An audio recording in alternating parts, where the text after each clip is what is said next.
What's good YouTube, and welcome to the house. I took the last couple days off and people basically been knocking at my door. John, what's the ratios for Toon Chaos? Do you have the ratios for Toon Chaos? I need to know. I actually haven't even got to sit down and look at the prices for Toon Chaos today, so not a reaction channel.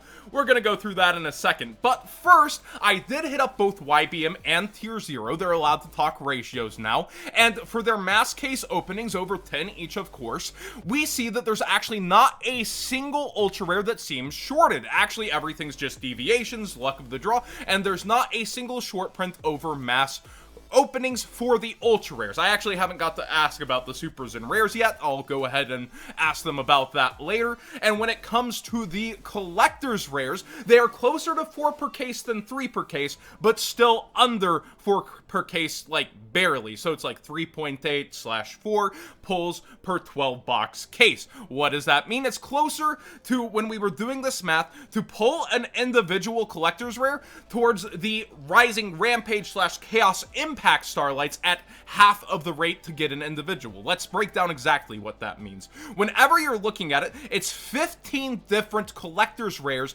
and you're now more so, let's bump it up towards 4 per case. That means times 4 cases, you'll actually pull +1 on being able to RNG wise pull one of every single collector's rares. It would take 8 total cases to end up doing that with Rising Rampage, Chaos Impact, Ignition's Assault, etc., where you have 4 Starlight rares. So each individual one of these is about still half as hard to get as a Starlight from those set, but not from Eternity Code where there's 5. And we're talking individuals. Of course, you're still getting way more. It's 1 per every 2 cases when we're talking Starlights. So in 2 cases, you know, you would see upwards towards 7 to 8 of these collector rares on average. Now let's look at some prices. I haven't sat down. Psyframe Gear Gamma is leading in this slot, but actually a lower price than Stardust MBLS. It makes a lot of sense. You would want 3 of these, right, if you're going towards Gamma. So this is the only one that people are really after in playsets besides Extravagance Desires. There's several of them, okay. So it would make a lot of sense. And then you have Chaos Space, the meta card, Chaos Emperor Dragon, BLS, past format play. I think these are still very rare in a shorted overall booster box. And I'm looking down here. YBM actually gave me a heads up. Dude, my boxes are selling at $110 off the shelf on TCG Player.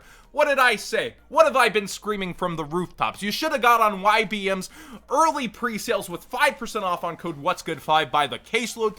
People are going to treat this like the next Ancient Millennium, and it's almost already double in price versus what the boxes should be at 60. Now, will Konami re-wave this? Will we actually see some other form of printing of this, such as Unlimited, or will we see, you know, who wants the Unlimited collector's rares compared to the first, by the way? It's a really cool rarity. People will take what they can get, but realistically, it's going to be like the difference on First Ed Ghosts versus non-First Ed Ghosts. You're going to see a huge gap grow over time. Let's get into the singles that the sane people with the normal, you know, pocketbooks are going to be looking at. Extravagance up towards 60. That is not the coolant we were looking for with this card. Pre-sales were towards 40s. I told you guys it might be good to look at those, and it sure is looking like pre-sales were pretty good there. I have a lot of people going, pre-sales are a waste of money, never buy into them, they're always terrible. To that, I pointed a lot of history on the most expensive cards and how they tend to go up. Now, I think only a couple of cards go up from pre-sales. So it is smart to make your decisions there, and you will take your L's along with your W's when shopping pre-sales. But, you know, Toon Flip Page was at 17, Toon Bookmark at 17 over on Tier 0 with code What's Good 5, you know, supporting the channel smile. And when it comes down to it, there were a lot of wins to be had when it came to pre-sales on the set, but I don't think a lot of people saw how shorted this was on the distro level, how many orders were going to get canceled, how many people weren't going to have full shipments fulfilled. So you have this perfect storm of the set that everybody's kind of interested in during this forced off season with a brand new rarity with one of the favorite typings. It's the perfect storm, but some people can see that coming. Stay Classy LLC has a new field center that I really love. The background, this really unique green that it's one of my favorite colors, green and metallic. This Utopia Lightning looks nice, and I think it will be gone in a couple of days. So if you use code What's Good 5 weird, works over here too, to support the channel and get your stainless steel field center that is oh so freaking nice. I love what they're doing. Now let's talk about some of the meta cards going up and down. Eldritch the Golden Lord up towards 135. People are playing at locals again in certain areas where it is allowed, and they want to have their Yu-Gi-Oh decks, even if it's for locals. My advice would be only to be investing in actual decks if you're playing in stuff as big as case tournaments, where you're going to see a return on your cards. And I mean, I know the enjoyment of Yu-Gi-Oh, getting back out, of course do it safely, hand sanitize, mask, everything, but when it comes to these cards, it's just so interesting to watch the fluctuations. Like Eldritch will be one day 110, the next day back up to a new high 135, then back down towards 120. It's just crazy right now on such low availability of this card, and the Adamantipator Researcher is chilling back around, I think, 65, actually towards 55. It's just crazy out here, just up and down, up and down. It's going everywhere, it feels like. Lightning Storm, I managed to take a peek at here early, and there's deals on TCG Player. 118 before it's back towards 125. This is something that was 135 the other day, and then you see it dip back down towards 115. These values just don't feel solid / real when they're jumping $20, but percent-wise to the card, it makes a little bit of sense, especially during these times. Like I said, you could be going in a case tournament and just yeeting the cards back out after. There's so many reasons for people to make emotional decisions on their cards right now, and you're going to see that a lot, be it the big cards or other cards, and it's going to be in quantities that are individually put on the market and not cause this long-term impact on the card. It's weird and interesting. Eternity Code didn't finish bottoming out on some of its lower end cards. Link Cross goes from 18 towards 15. We actually see Crocodragon at 250. I thought it would be on about Tree Fitty, but 250? This is actually just so nice to see these bottom end cards so cheap. Fusion Deployment after its original attempted buyout, 6.9, nice. All the memes. We see it towards $3 when its market price is $3.70. It was selling a bit higher. Madolce Salon still under $2. The Plunder Patrol cards, remember those pre-selling 10? Yeah, down. Oh, John, look, the pre-sales didn't work out now. Well, certain cards go down. Other cards definitely go up. I remember $30 pre-sales on Access Code Talker, and now people don't want to talk about that. I also remember $70, $80 Gear Suits, and now they're half the price. There's going to be winners and losers of pre-sales, period. Hands down, whenever it comes to that. But Eternity Code not finished shifting in the first couple of weeks here. IP Masquerena is up again. This is just one of those results of locals are here. Locals are happening. Here's a thing. And I think with the Megatons coming, it's a bit ridiculous to see this spiking, and over on eBay, it's still cheaper. She's always had this effect where she is cheaper over on eBay, and you see that trend continue here. But it does pretty quickly match that 48. So Masquerena on the up, and somebody actually asked me recently, John, should I get a Masquerena now? Should I wait? Yes. Wait for Battles of Legend and the Megatons. She has to dodge both, and they're going to probably want to sell this. I don't think this is the Levy in there. I think they will definitely put her in and upgrade her to Prismatic Secret. Not to be confused with Starlight. Prismatic Secret and the Megatons, in my opinion. Or maybe even double sell her. Who knows? I think Apollosis, since it's getting an alter art, may end up double sold. May not with the Gold Series. We'll have to see. I don't think I have a tab for this, so I'm going to pull it up just in case. Sorry if I end up going over it twice. But Borreload's Savage Dragon has something interesting with it. It is tanking back out and falling down, with many listers having only single quantities and undercutting each other as, guess what? Battles of Legend and the 10s come near. Weird.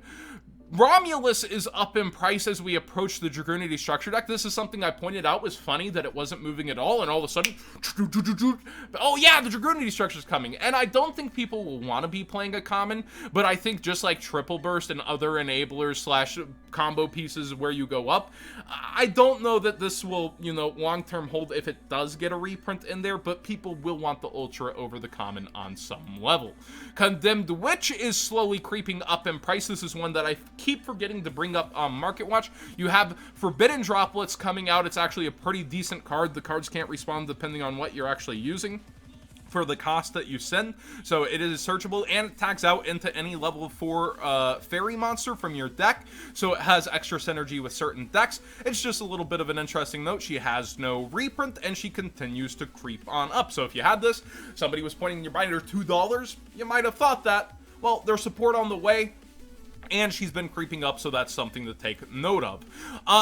Ancient Millennium, speaking of this set that I keep comparing Toon Chaos to, almost everything is going up in market price versus this, and I can't seem to fathom it with the reprint set coming. And I've actually been told the wrong math. This is why I should always do my own math, that there's extra slots comparatively, so that's where the tunes are getting shoved. So there's still slots enough to reprint everything that was in the two sets plus some, and so far we know those slots are towards random Toon monsters, it feels like. I can't imagine Toon Kingdom being skipped once again, but we'll see what Konami has planned with curveballs and that sort of stuff. There's so many opportunities for Toon Kingdom between this and Battles of Legend, but I think they'll get most all of the cards from these sets, so I also don't think it's going to be the most open thing in the world. YBM has a great deal here with What's Good 5. I've heard conversations of people in the Discord wondering if they should go for this as an investment or not. It's a weird place because Ancient Millennium did so well in Legendary, Duelists do so well as a whole, but this is a force back push out on the market, and as I understand has also sold out on the distro level, so weird storms happening in Yu-Gi-Oh! Sealed product this year, but they could just unlimited wave these things at any point in time, which basically that's what they're doing, but I guess this will probably have first ed stamps on it, right? Okay, this is a conversation I had with another Market Watch guy, and he was bringing up that the people gotta know, you get to the news, you show them the cards, you bring the data. This is why I don't always bring the collector's market onto Market Watch so much, and it's more so that it's just repetitive content, because I'll show you the reasons for everything on a speed run here. Here's Crystal B Sapphire Pegasus DT. It's been bought out. People love Pegasus. It's not on stock on TCG Player. DT things tend to fall out and not have the best sales rates in the world. Actually, that's DT preview. Let's see the regular DT. It's somewhere abouts here, right? Oh, it doesn't appear either. I'm pretty sure it's just straight sold out. Alright, we get to Mega Rock Dragon Ultimate Rare. It's been bought out. Oh, a Lost Millennium Ultimate Rare buyout. That's been happening to a lot of the Lost Millennium, especially first editions, bought out to the point of 30. Again, the reasoning, another Ultimate Rare from the past that didn't see much play and is interesting. Okay, a rare from DR2, Night Assailant. It does have a higher rarity version, but this is the next highest rarity. Ah, it's out of stock. Another collector buyout. Okay, DR2 is actually way more in stock than DR4. We see it kind of flood the market here and there depending, that's why its market price was towards 5, but here it goes off the market. Here's another little blip in history. Majestic Red Dragon. Oh, weird, another ghost rare buyout. Do you start to get the feel that this is just repetitive when it comes to content wise? Yes, I bring you guys the news for the market, but here's another collectible ultimate rare buyout that's had a high price for a very long time. Shocking that a high price ultimate rare goes out, but here's the current crazy market. And Ancient Gear Casual, those GX fans really following in Crowler's footsteps with this one. $32, similar to Mega Rock Dragon. People had their price that they stopped at.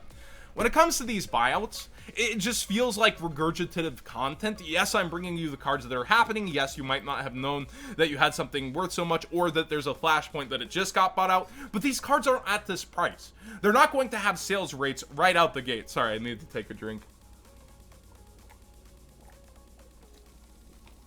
That ruins the speed run, right? But when it comes to this kind of stuff, it's just like, it's going to be repetitive time and time again. That's why I go more so towards the things that actually interest me or I have a conversation to add to. Like Pegasus, sure, interesting card, but look at all these different versions you can have. All the 10 stuff keeps getting bought out, yet where's this one gonna sit at for its lowest? Because a ton of the 10s are getting bought out. Where's the lowest near mints? It's gonna be higher than the market price and what it says. Here we are at $3 for a secret rare printing that's really pretty. DT buyouts just don't last. They simply don't.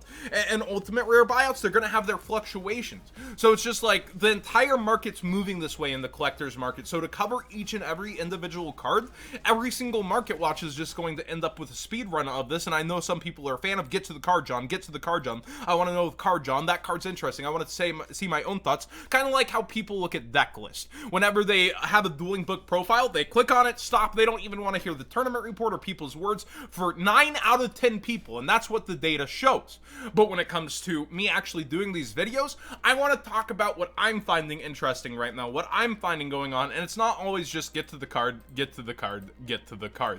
I mean, the most interesting one to me here is Night Assailant for the loops my brother conversation on a ban list, more so than the card itself. Yes, this is a little shocking to see that high end of a buyout. That may be a more interesting conversation, but when it comes to these, it just gets so repetitive right now with everything going out, and I just want to chill a little on that and, you know, focus on the things that are actually interesting me, like, oh, look at the fluctuations in the metagame with Despite No Events, look at the Toon Chaos things, I didn't actually get to sit down and look at these today.